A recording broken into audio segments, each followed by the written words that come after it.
The following is a conversation between Matías De Stefano, referred to as me, and his higher self, referred to as I am.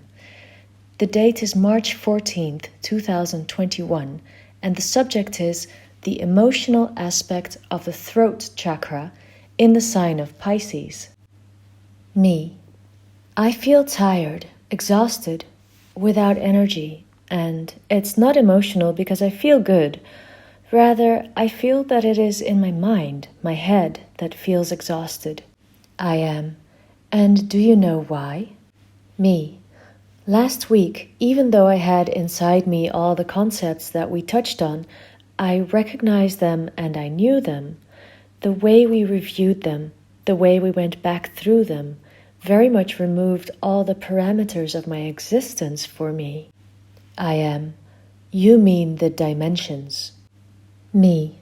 Yes, in that suddenly we live in a kind of bubble, like when they say real estate bubble on the TV or something like that, something that inflates a lot, that seems too much, that grows without stopping and suddenly, poof, there's nothing left. It punctures, it disappears, it bursts. There's a crisis, a void. Suddenly we are nothing. I am nobody. I am nothing. The change in perception of reality eliminates all beliefs of the past and expectations of the future. It is as if I say, okay, I know that in reality there is nothing there because everything is one, and that all the things that exist are parts of me, of that unity scattered in different times and spaces. After recognizing all this, you live in the dichotomy of the greatest sense or the worst nonsense. When you know that everything is real because in reality nothing is, what I believed, past lives, beings from other dimensions, enlightened teachers, they do not exist. There is no God or devil, there are no angels or demons, there is no good or evil, and all value systems disappear.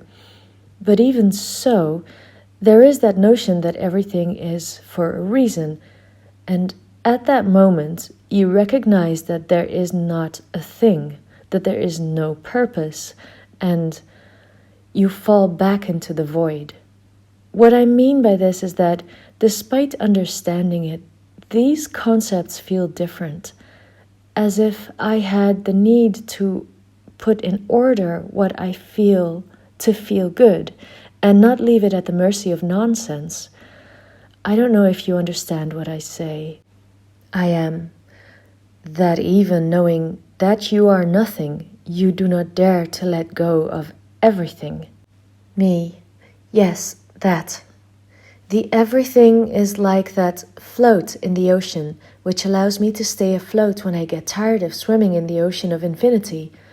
It's like that pillar to cling to in the hurricane winds of ideas, so as not to fly away.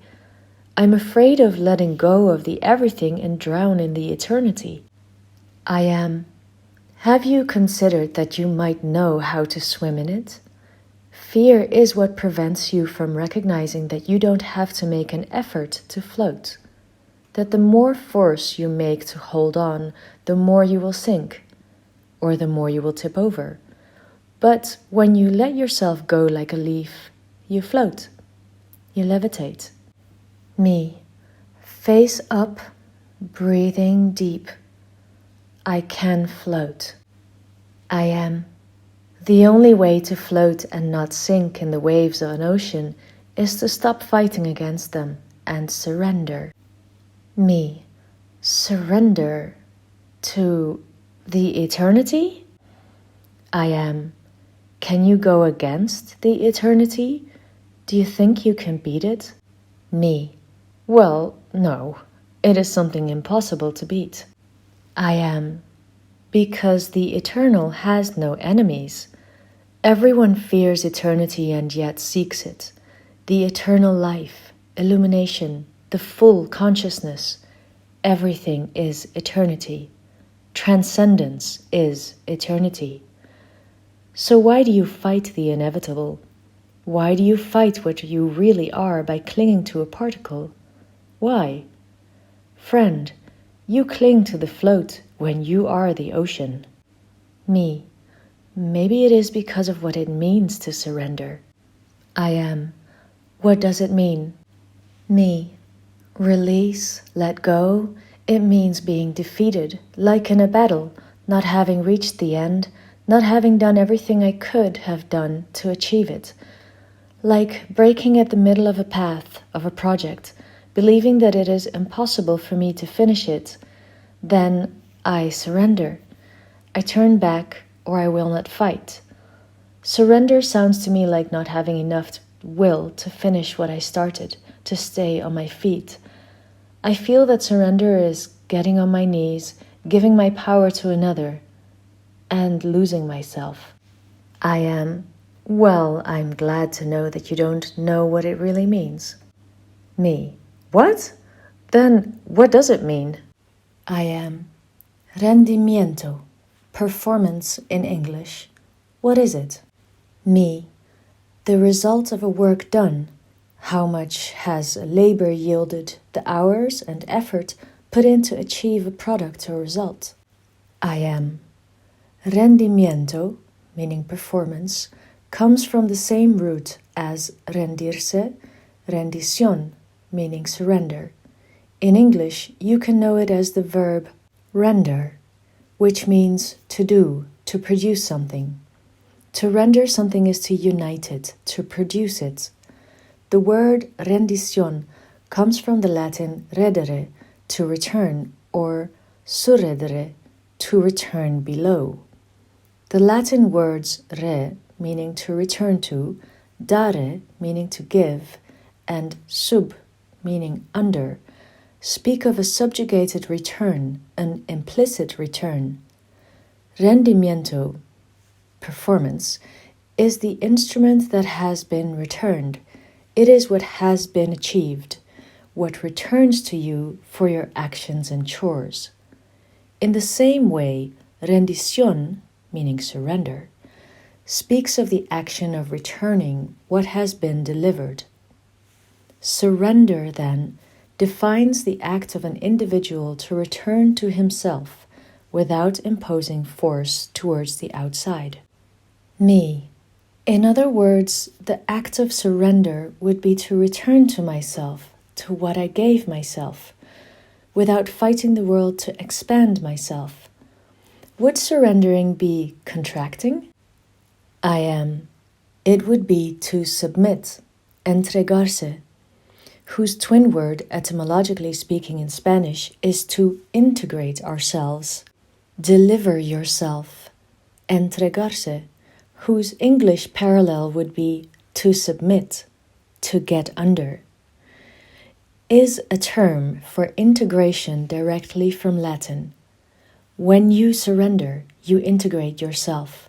You stop looking outside, clinging to external agents, fighting against windmills, to return to you, to the center, to the one that you are, and give yourself what you used to give to others. Surrendering is the most propitious act of integration to be able to float in the eternity. Me. In what way? I am. Clinging to life. Physical survival has been your first fight, and that's okay. It's natural, necessary, a logical and biological process. Do the impossible to stay here as long as possible.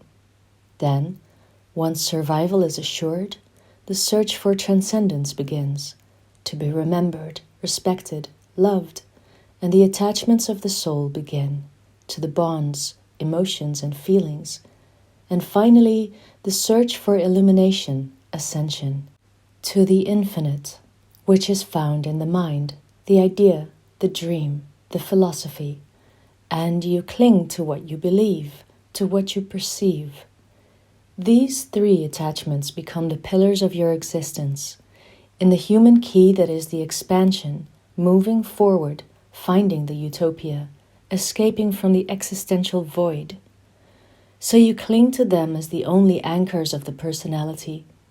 Your attitudes, emotions, and beliefs become part of what you give of yourself to the world, to the family, of what you deliver, And for this reason you will defend it to the death, with your fists and teeth, fighting against everything that goes against these three manifestations of your being.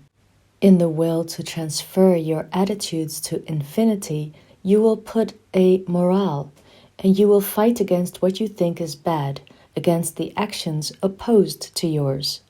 Seeking to be loved, you will project your emotions to others in the fight to be loved and respected. As well as the need to know your belief as true, you will fight to make others believe it, and that others submit to your thought.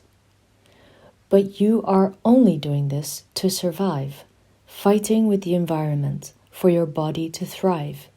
And for that you struggle, you spend a lot of energy, you live in the constant fight, moving towards an imaginary destination, wearing out your mind, soul, and body, trying not to drown, not to perish. And then you realize that you have been giving your all, that you have given the world more than you can. And you realize that the more effort you made to achieve things, the less results you obtained, since you spent most of it fighting with the environment, instead of letting the current carry you to the nearest shores. Floating, you decided to spend all your energy swimming to where you thought the mainland was, fighting against the eternity, giving your all in the battle to fulfill what your mind, your soul, and your body ask for.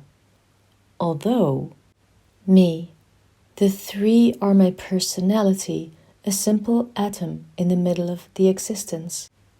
I am. Then you realize that spending that energy at an unnecessary moment is your ultimate defeat. I will give you an example with this sea. If you become a castaway in the middle of the Atlantic, and the waves drag you in one direction, and you believe that your home is in the other, you will do everything possible to fight and swim home. Imagine then that your home is in Argentina, and you have been shipwrecked near the Canary Islands.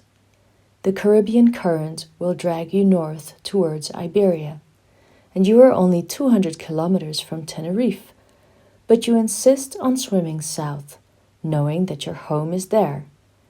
Effortlessly, the current will take you 200 kilometers north, and when you touch Tenerife, there will be 2 international airports that can take you home again in 12 hours. But still you insist on carrying out the battle. And maybe that battle will be epic, but it will be unnecessary. You have turned fighting into a synonym of honor, of heroism, and you're terrified of surrendering to the current because you believe it is a defeat, a lack of honor. The wars that you have experienced have mostly been unnecessary. Many have died to defend something that, if they had surrendered, they could have transformed it from within without deaths. Me, are you saying that most of the wars and battles that awaken so much honor in human memory have been in vain? I am. Not in vain, but unnecessary. Ideas, beliefs, emotions, and attitudes sometimes make your lives shorter just by believing that living longer and finding a more natural way is a sign of weakness. And weakness is not a failure, but a synonym for inner strength. Acknowledging weakness in the face of life's circumstances opens doors to find new support forces that were unknown to you. When you fight against the current, you are more likely to die very soon, abandoning everything you could have done afterwards. If you go with the flow, you'll save yourself the struggle, and still you'll be able to get home even faster. Me, I understand then that surrendering brings us closer to our inner objectives than fighting with the outside. I am. That's right. And with this, I do not deny the importance of the fight, something that we will talk about later. Today's logic is, if it's raining and cold outside, instead of going out in shorts without an umbrella and showing the courage of I can handle everything, wasn't it easier to put on boots and grab the umbrella so as not to have to experience afterwards a week of flu in bed? Me. The courageous fight that demonstrates power in a minute can keep us suffering for a long time. I am. Sometimes it's better to dress well according to the weather and not fight unnecessary wars. Me. It seems difficult because we have been taught to fight for what we want in life, to work hard to achieve a good performance. I am. The good performance is not achieved in the fight, but in the coherence. And the coherence is within, and you must give the power to yourself. Do not show others that you can, but to yourself. That is, you must give yourself the power again. That is, surrender. Me. If I surrender to the ocean, I become a wave. I am. You must learn when you really have to use energy, so as not to waste it on windmills. Me. Blessed is he to whom heaven gave a piece of bread, with no obligation to thank anyone other than heaven itself. The Quixote. I am. On your knees, surrender to me. Me. I surrender.